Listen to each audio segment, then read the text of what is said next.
అటు ఇటు మూమెంట్ చేస్తుంది. బండి మూమెంట్ చేస్తుంటే పట్టుకుంటాడు. బండి మూమెంట్ చేయండి, బండి మూమెంట్ చేయండి.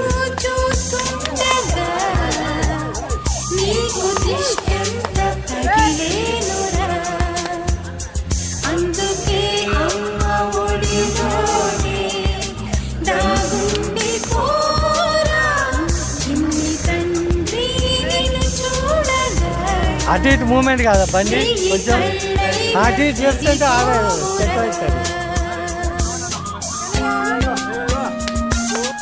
కిందికి జారిందా?